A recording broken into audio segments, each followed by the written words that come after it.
Assalamualaikum warahmatullahi wabarakatuh. Perkenalkan, nama saya Nabila Wijidu Putri. Saya dari Prodi Kesehatan Masyarakat tingkat 4. Di sini saya akan mau melakukan tugas saya, yaitu mereview tentang film atau menyimpulkan film dari Deman Kelit Oto. Di sini saya akan menjelaskan atau menyimpulkan dari film Aman Oto ini. Film Aman Kelit Oto ini bercerita tentang kehidupan seorang pria bernama Otto Anderson, seorang pensiunan parubaya yang tinggal sendirian di sebuah lingkungan perumahan kecil di Amerika.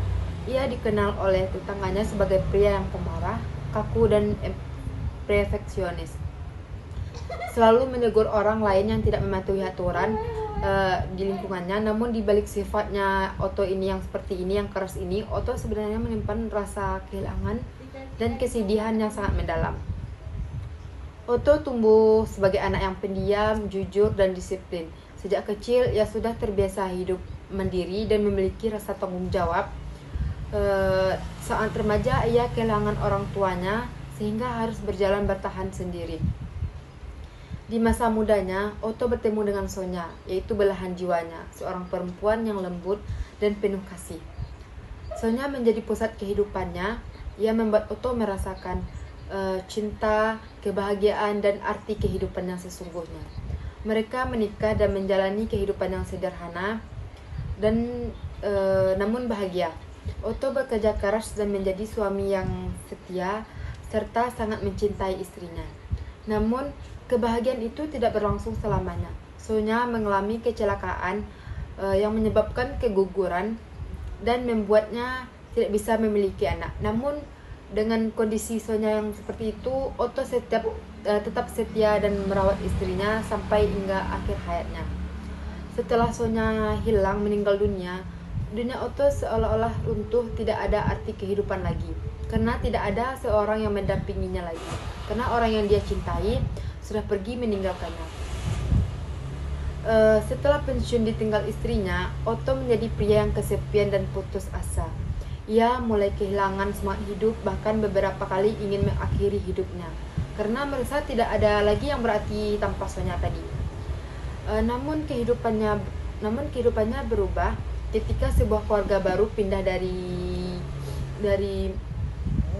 luar, pindah ke rumah sebelah rumah Otto tadi dengan pasangan bernama Marisol dan Tommy bersama dua anak perempuan mereka. Marisol adalah perempuan yang ceria, perhatian, dan tidak mudah menyerah. Ia sering berusaha berbicara dengan Otto meskipun Otto selalu bersikap dingin dan menyebalkan di tetangga tadi. Namun lambat launnya Marisol mulai menembus dinding emosional Otto. Ia meminta bantuan Otto dalam berbagai hal, seperti memperbaiki mobil, seperti minta tolong pasang lampu, mengajar suaminya mengemudi mobil, hingga menjaga anak-anaknya tadi.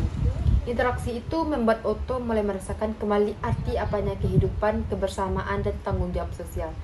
Ia juga membantu tetangga lain, seperti menyelamatkan seseorang yang hampir tertabrak, terus membantu lansia lain menghadapi pengangsuran. Semua itu membangkitkan sistem empati dan rasa makna hidup dari dalam diri Otto yang sempat hilang ketika istrinya meninggal. Akhir dari kehidupan Otto yaitu seiring waktu Otto mulai menerima kenyataan bahwa hidupnya sudah berubah. Ia tidak bisa terus-menerus hidup dalam kesedihan. Ia memilih untuk mengisi sisa hidupnya dengan kebaikan, membantu orang di sekitarnya, dan menjadi sosok kakek bagi keluarga Marisol. Di akhir cerita, Otto akhirnya meninggal dengan tenang di rumahnya.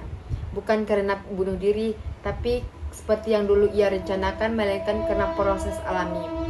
Ia meninggalkan surat dan pesan yang penuh kasih kepada Marisol dan keluarganya.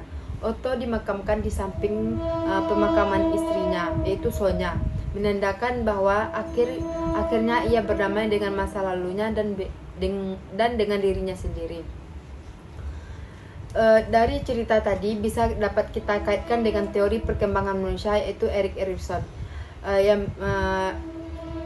yang yang bisa kita kaitkan dengan kehidupan Otto tadi.